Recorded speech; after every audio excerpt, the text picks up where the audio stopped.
century, the majority of the secrets or the secret sauce of what we care about as far as national security is inordinately in the private sector and academia. So it's like, how do we revector in a way that has a healthy appreciation for the threats, but also doesn't, to your point, disincentivize people from negotiating business deals that are actually going to be in the best interest of the United States national security.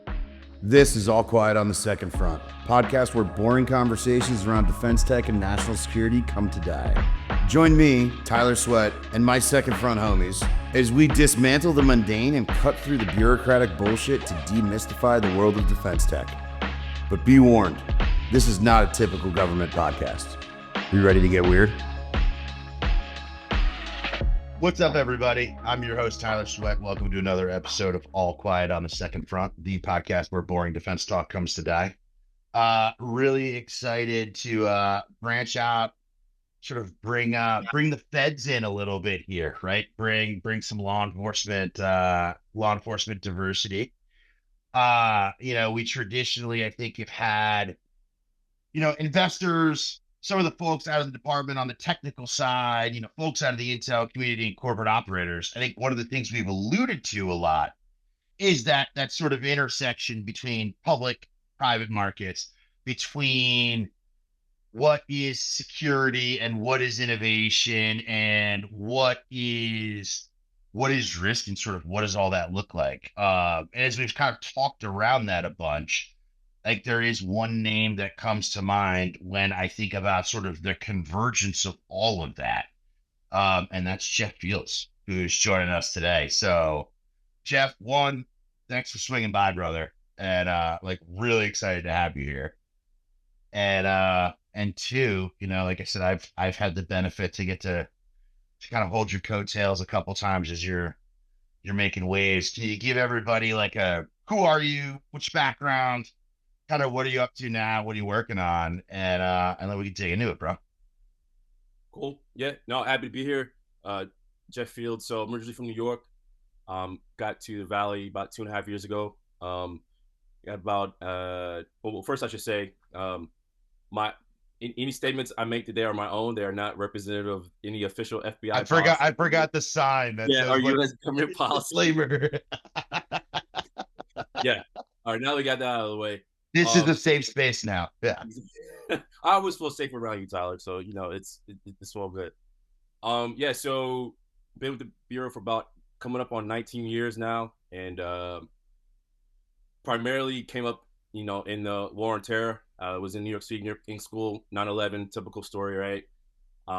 Joined the NYPD because I was too young to get into all the 3-letter agencies that I applied to, and went into the next NYPD class. And as soon as I hit the age, applied, and then probably 8 months after that was at Quantico, and primarily in CT. But my experience was unique in that I was the benefactor of the post 9/11 Patriot Act era interagency, kind of in the mind's eye of what General McChrystal envisioned for the task force in Iraq, right? Like how do we adapt to this unconventional enemy who uses asymmetry to lethal effect, that's decentralized, and how do we marshal, not only how do we adapt to that, but how do we marshal all of the kind of best athlete talent across the DoD interagency intelligence ecosystem to like really get after it.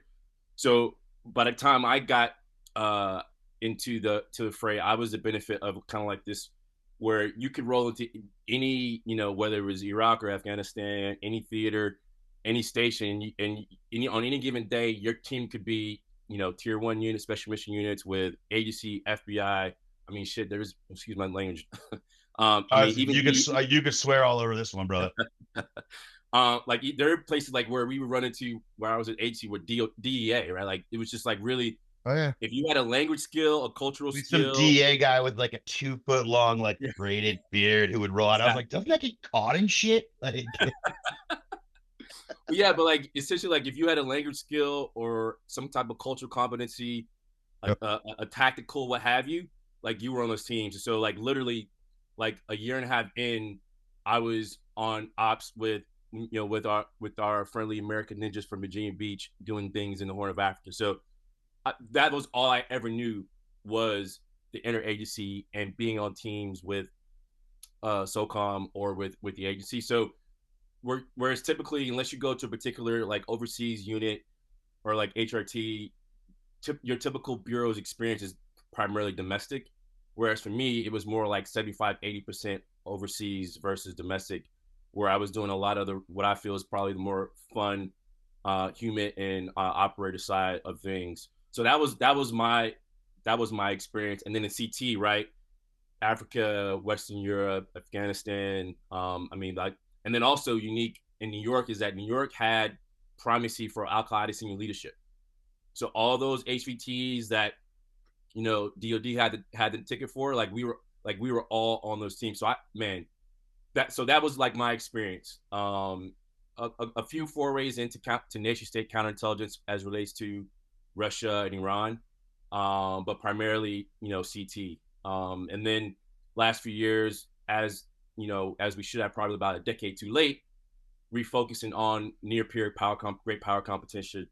And it's interesting because for me, it was on some CT ops in the Horn of Africa where we were like deep in the bush and we're coming across just like some like crazy PRC outpost with like workers, restaurants, cleaners, and I'm like, how is this like 50 miles outside of Addis or whatever, wherever we were, and just really started digging into that and just really appreciating that how heavily invested the PRC was into like pushing that soft power kind of strategy. And so from there, it was like, man, I think I really want to get into this fight. And so made my way into my current position as the assistant special agent in charge of the San Francisco office, where I run the counterintelligence branch. So that's essentially everything north to Oregon, south to Monterey, east to just outside of Sacramento. And as far as priority as relates to the government, the Bureau's position as we view counterintelligence threats, I mean, this is ground zero. Within a 50-mile radius of where I'm currently sitting, right? I don't have to tell you or probably any of your viewers or listeners that whether it's, Berkeley, Stanford, Livermore, Lawrence Livermore, or Lawrence Berkeley rather, the National Ignition Facility, Monterey, DLI, Motco, I mean, and then Silicon Valley. There's a target-rich environment here, and as I've often said, the PRC as of 2022, more than 50% of what they invest in domestically to appropriate or secure or procure American intellectual property is spent here in the Bay. And we see a commensurate level of intelligence, of hostile intelligence activity to match that. So for me, I'm And at a that's the unique. point. Just on that point, like I think that's something people, I think when they hear it, they're probably like, huh. I don't know if folks are maybe thinking about it that much that, hey, there are all of these coordinated efforts to come in a bunch of different sort of like levels and manifestations in and around sort of all of these, this startup ecosystem, this capital ecosystem. How do you, not to cut you off on that, but just on that, like, how do you get that out and communicate that in a way that isn't like making people scared to go talk to anybody and to go like collect? Because you don't want to lose the vibrancy that is the magic of Yeah. right the valley and that community, but you've got to be like aware. Yeah, no, for sure. We definitely don't want to stifle our way out of that magic secret sauce of entrepreneurship and the ability to communicate and engage with basically anyone. And like as I often tell folks, I don't want to not take foreign invested direct or foreign direct investment. I just don't want them to try to steal our stuff. Yeah. So you want to dump all the money you want into the free market, right? Dump all the cash you want, but just keep your hands off our IP. And to Yeah. your point, we obviously outreach is a huge part of that. But we also, a year ago we kicked off this securing innovation campaign where we brought out our director as well as other Five Eye intelligence directors, the intelligence agency directors. Five Eyes being the Brits, Aussies, Kiwis, and Canadians.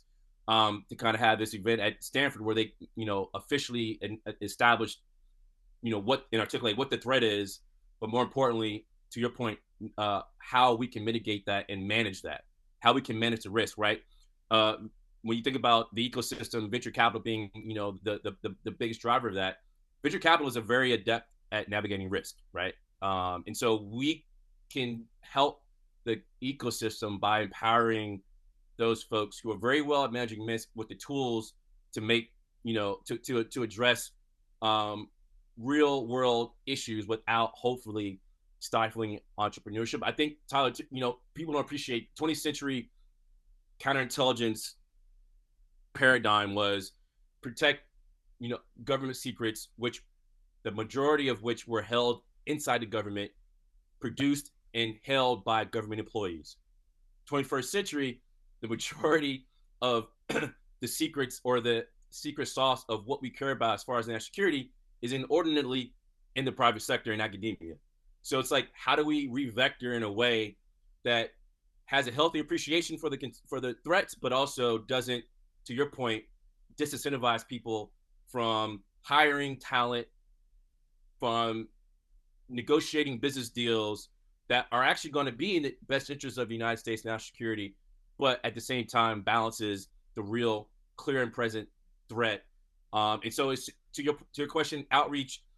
We just had the NCSC director Mike Casey out 3 days ago at Berkeley. We have folks up from Stanford as well, and kind of talk through this campaign they're about to announce, which hopefully will go live in a week, which will be across the Five Eye government websites on some tools that are available to the private sector and academia that will hopefully aid them in negotiating that risk exposure calculus as it relates to your company, your lab, you individually as a potential investor, a C-suite occupant, or what have you. And we're always open, Tyler, to criticism or suggestions on how we could do that in a more effective way. But really, just getting out, talking to folks, whether it's over coffee, dinner, lunch, panels, just really making ourselves available in a way that counterintelligence typically is not done. That's been like the last vestige of like the spooks who don't like talking to folks, don't like talking to the public about what they do. But when most of your attack surface is in the private sector, you gotta be public facing. You got to be better about being transparent and articulating what exactly we should be concerned about, and then more importantly, how we're going to get after it and help you all do what you do. It's interesting to, the juxtaposition between 20th century and 21st century, and sort of like, where do the secrets kind of reside, and like who's holding that, and then also like run that then against the sort of changing nature of CI. Dude, I remember in like 2010 being a CI officer, and like you just didn't talk, like you did your thing, but you weren't like posted about it. Like you were doing the opposit. So like, Dude, that's crazy. I'm on LinkedIn, bro. Like that's like yeah, that's I insane. told you, every time I sit with you, I'm like, this whole thing is baffling. This is like not how we were taught to do this. But it's the changing nature of like I'm hesitant to even call it like an operational environment, because the operational environment is everything now, Yeah. right? Like everything is an attack surface, everything is a risk surface, everything is opportunity. And while that is terrifying, that also then opens up a bunch of new opportunities and new paradigms. So then my question, like given that, right, the changing nature of like the tradecraft and the profession, call it a power shift between where are the secrets and who are the targets. What does that mean for the relationships between, a private company and a government organization? And back in the day when, all of the secrets were inside the government, I think it was a different sort of back and forth, because the government said, we know this thing, or like there's this, we're going to protect you.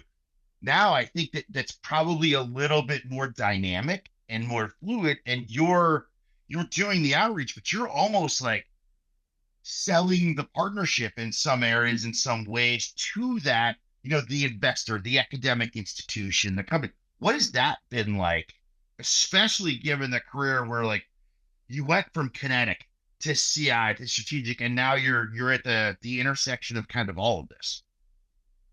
Yeah, I mean, it's interesting. We again being here, if you look at just the last 2 years of like publicly disclosed intelligence counterintelligence operations, whether via arrest or unsealing indictments like we did against the gentleman who stole a lot of Apple's autonomous vehicle IP and fled to China. Where we can kind of, the beauty of an indictment in a free society is that the government has to make its case and lay out for the public to read the fact pattern of what we're trying to argue. And so you can kind of see the tradecraft that these very sophisticated intelligence services are utilizing, whether via cyber vectors or recruiting co-optees or what we call non-traditional collectors. So basically people who don't have formalized intelligence training, but have been recruited either through exploitation or manipulation via a sick family member or something like that, to use their placement and access to a company or to a lab to get the government, whether it's Russia, Iran, or the PRC, what they want. And so that's definitely one tool that we use. Like one for instance that I think is really a game changer in terms of what we've heard from companies is the Google indictment and arrest from earlier this year, where the That way that turned some heads.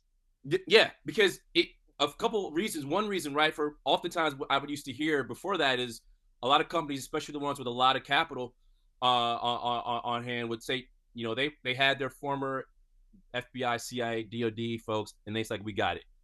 And my position was, no, you ain't got it. You've got a nation state's entire whole of government effort, Marshall, to get you. You ain't got it. And so when people saw that Google ain't got it, they're like, oh, wait, maybe we need to reconsider. And so, the way we conduct our affairs. And so the beauty of the Google, sad that, that they were the victim, but Google was great in their cooperation publicly, because typically what happens is before an indictment is unsealed, there's this dance that happens between the FBI and any other holders of that information, whether it's DOD, NSA, what have you, the U.S. Attorney's Office, and the victim company, about what the victim company is comfortable being released in the indictment. And typically what happens is we get the indictment returned back from the victim company, like with crazy redactions, bro. Stripped to bare bones, I bet. Yeah, yeah. This time, Google gave us the indictment back almost untouched, bro. We were like, wow, like to the point where we called them back to make sure, like, did you all read through Just this? read this. Yeah. And they're like, yeah, we're good with it, because some of the things some might consider as embarrassing. Is like, why didn't you know when you saw this red flag 6 months prior? Why didn't you do something? But good on Google, because you can see exactly from the beginning to the end of how an operation like that plays itself out. And so many companies have come to me after that, because before that, Tyler, as I've told you before, like on Wednesdays and Tuesdays, if we get information that, right, like we're beholden as the government, if we come across intelligence, regardless of how exquisite or how sensitive, that indicates an American victim, we have to notify that victim, duty to warn, right? And so, occasionally we'll go through the process of getting an NDA approved by the community, by the intelligence community, and go to that victim company, make them sign the NDA and say, hey, this intelligence service, the MSS, for instance, is targeting you or is targeting this employee. So it's probably not a good idea that you take that business trip next week or something like that. You know what I mean? But that doesn't scale. And then that company's not going to share that information with their peers, right? So it's like, how do we, get the messaging to a point where, and so that's where the indictments come in handy, right? But of course, we want to get to the left of boom, kind of like in CT. We want to get to before there's an incident that you have to worry about, but also remaining cognizant of, we don't want to either empower people who are going to just flat out, we're not going to hire anybody from China or Russia, or we're not going to take any or that's not what we're saying. It's kind of like people think about CFIUS, and I'm not a representative. I don't represent CFIUS, but CFIUS's goal was never to stop capital from coming in. It was an attempt to balance real national security threats. Because, like I said, we want capital, we want money coming into the market. We just want to, be smart about how we protect the IP that's critical to our current place in this never-ending, evolution with our competitors. That's the main goal. And so, to your point, in terms of how we balance that, it is very, very dynamic and changes day to day as the adversaries' tactics change. One thing I will say is that before the Ukraine invasion, a lot of the naysayers, of which I include myself, because as a career humanitarian, right, like don't don't compromise my sources, don't compromise me if I'm the one going out there, going to to meet or do whatever.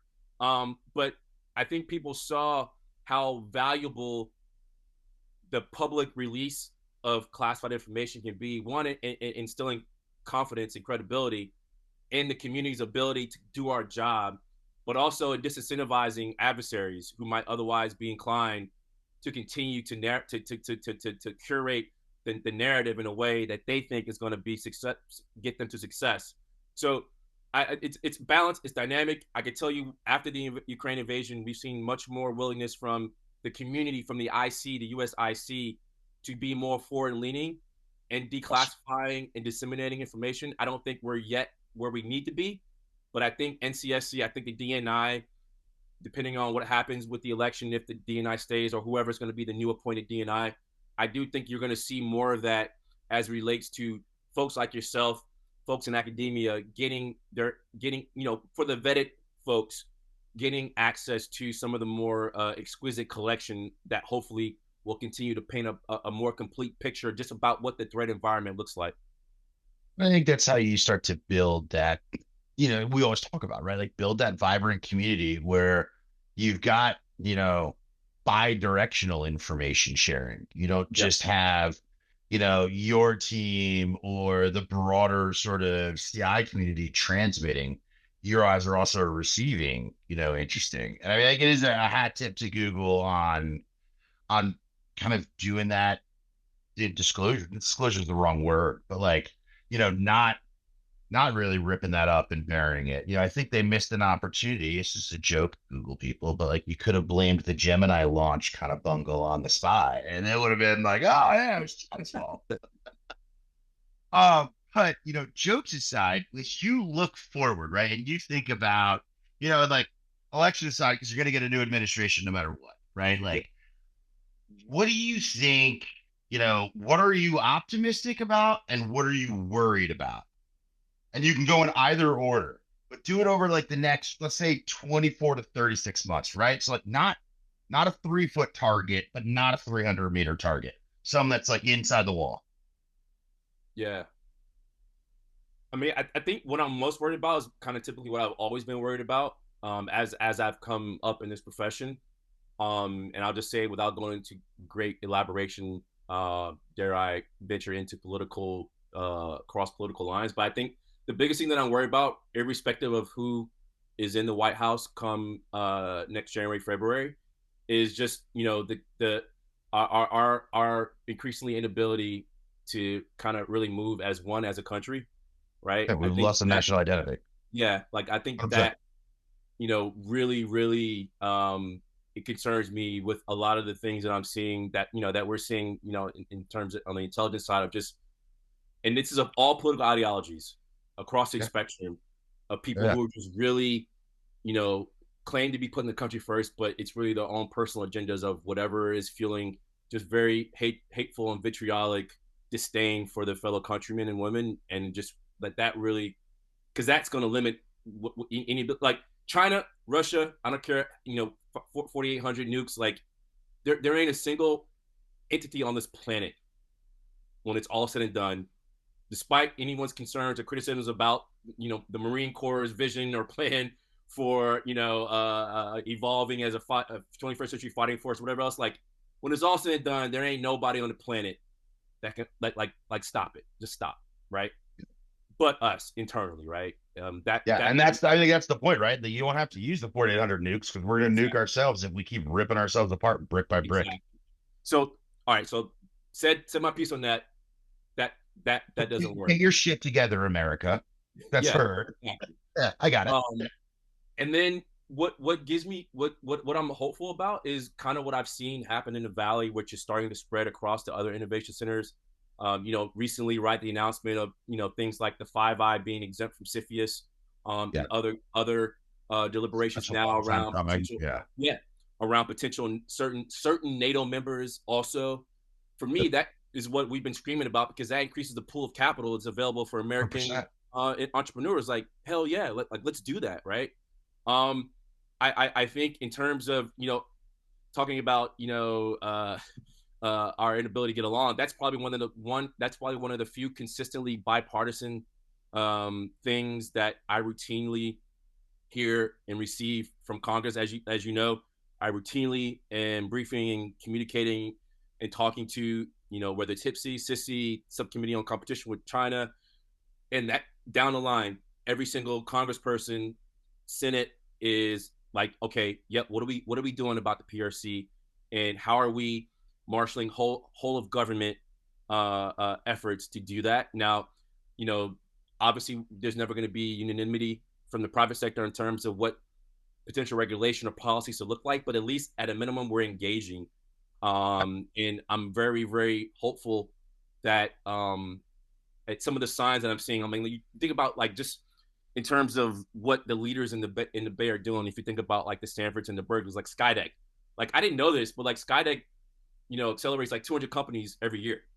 Apparently, that's like the most on the planet for one entity, right? Like that's insane. And you think about the firms and all the research going on here. Like it's mind-boggling to me how I'll give you one like two, and this is why I'm hopeful, right? Like one company where they were not even dual use, they were thinking fully commercial application for their sensing capability for autonomous vehicles. From the engagement, which is, like I tell people, it isn't just the engagement with the government, it isn't just a defense or protect role, it's also an adoption enabling role. Like, hey, let's get that into the U.S. arsenal. But it's also, to your point, in terms of educating us on what is on the frontier or horizon that we should be concerned about. But it's also orienting this incredible innovation engine, orienting it on solutions that the government needs. Because there is no better producer of sexy, hard problems than the government, than national security, than That's DOD, right, brother. right? You know what I mean? So this Yeah. company had this, fully commercial application for this sensing capability, AI. Found out that when we saw it, was like, actually, your sensing capability is better than anything commercially available anywhere in the world at detecting objects moving at hypersonic speeds. So guess who they can guess who they 100% revector towards as a customer, as a primary customer, right? So like incredible. Another issue, situation where I'm just like of course. So we have a biotech vertical here, where we will be the center of excellence for the country for that here for all the obvious reasons. So of course we engage a lot with NSF, National Academy of Sciences and whatnot. The White House's senior advisor on biotechnology, and a year and a half ago there was a particular application that was theoretical that we were concerned and wanted to make sure that the Weapons of Mass Destruction Directorate was tracking, and so we got put in contact with some folks who are really, really smart with a number of PhDs on this particular thing, and they're like, oh, we don't really need to worry about that because that won't be achievable for another 10 years. And then, right, you know where I'm going with this, Yeah. uh, right? Entrepreneur, PhD, starts a company, gets funded, and does this thing that all the experts are saying can't be done for 10 years because of engagement opportunity we had over coffee, remembered us, reached out and said, hey, I remember you gave us this talk. I wonder if we could have a conversation about this thing. They come into our space. They say, hey, here's the situation. And we just did this thing. And we're like, are you kidding me? And that thing that we didn't have to worry about for 10 years, once they come out of stealth, right, they were concerned that how can this thing be taken and manipulated for harm, right? So that kind of thing happens literally every single day in Silicon Valley. Like, this, Tyler, right? Like, and so that's what gives me hope, is that if we as a government can figure out a better way to message and orient and marshal this incredible innovation engine on those hard, intractable problems, whether it's climate, whether it's, I mean, you name it, bro. Yeah, dude, it's omnidirectional. Yeah. Yeah. But if you've got that sort of like relationship capital and you've got that trust with the community where Dude, like show me another fucking place in the world where like people in stealth doing cutting edge shit are like, let me give the government a heads up on this.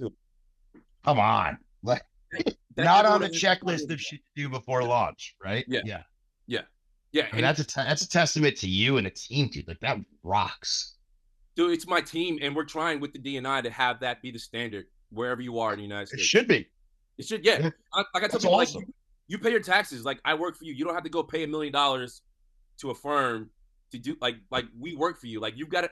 We just told you you have a nation state and now a coalition of nation states arrayed against you. We've got your back. Like the Five Eyes to cut it with our coalition. That's Like we awesome. got your back. That's awesome. Um, all right, big question, last question. It's a loaded one. You know, we talked about everything from like being in New York when the towers went down to NYPD to CT missions and the Horn and the Levant, sort of everywhere in between. And then, you know, the future national identity, CI in the Bay Area, you know, wide ranging transformation of like the community and the mission. Yeah.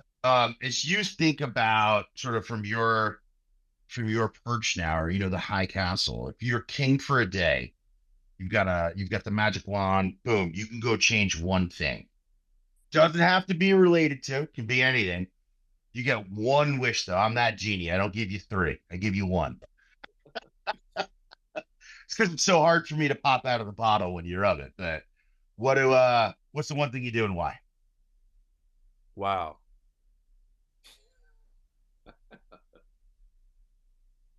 I mean, there's a few, but if I had to pick one, I think this will solve a number of problems, but especially in terms of what I feel we're going to need to if we're going to continue to stay ahead and out evolving and innovating our adversaries. And especially because I really enjoy my quality of life and American way of life.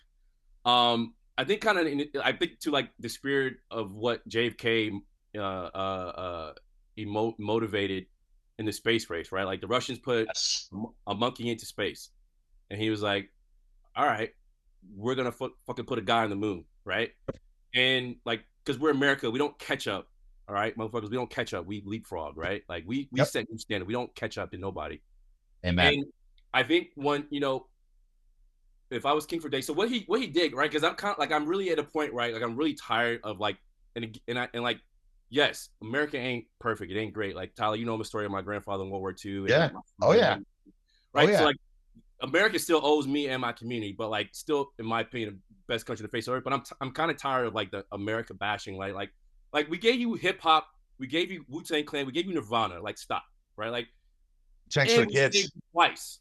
World War Yeah. One, World War Two. Right? So all right, I already get it. America isn't perfect, but like stop it. Wu-Tang Clan, Nirvana. All right, like seriously. Yeah. So like, but what JFK did is like, in addition to the industry and other things that he supported in terms and also funded, he also appreciated that we're going to need for the next 20-30 years students and kids to like dive into STEM.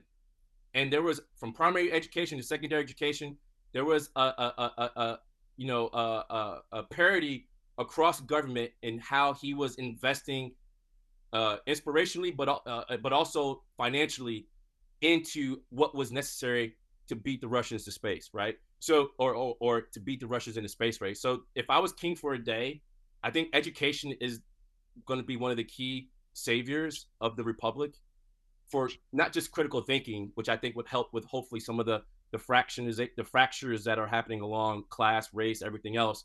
But I think just really getting students and folks excited about going into those industries and into those disciplines that we're going to need for AI, we're going to need for quantum, we're going to need for biotechnology, we're going to need for ag tech, we're going to need for space. That I think if we could figure out how to do that, in addition to which I know you only gave me one, but a smart immigration policy to get some of those PhDs now. Um, that if I could do one thing that because of course we have not done that sadly in terms of investing in education, I would make education investment with the idea to pipeline our innovation centers across the country, primarily starting with Silicon Valley. That's probably, I think, is what I would do from 4 or 5 years old into, whatever advanced degrees, you want to take it. But that's probably what I would, if I was King Oh yeah. Ferdinand, right? I think that's an outstanding answer, brother. And I mean, listen, like I got a 16-year-old and a 14-year-old, and at least once a week I'm like looking at their homework and I'm like, huh, why why are they teaching you like this way? Or like why are you learning about like one, two, and three? And it's Right. yeah, we've sort of put a cap Yeah. on what's possible in the education system, which is a shame because we are the leader and Yeah. we seem to have lost pride in that for a minute. So a Yeah. return to that, yeah. I think tech, like having a tech, having beyond more than just a familiarity. I think for 21st century viability, we're going to need generations of kids who are just fundamentally from day one very comfortable and competent as relates to math, engineering, biology. Hands Just on keyboard, yeah, yeah, yeah. the actual math and yeah, theory behind it. Could not agree more. Dude, that rocks. That's a killer answer. Listen, I think I say this every time we're together, whether it is like on a panel or grabbing a drink. I am just continually impressed and glad to call you a friend. Glad you're in the fight, doing what you're doing, and just grateful. So, thank you as always. Thanks for making time, brother. This was awesome. No, thank you for having me, man. And of course, whatever I can do for you, just give me a shout. Heck yeah. Thanks, everybody. Cheers.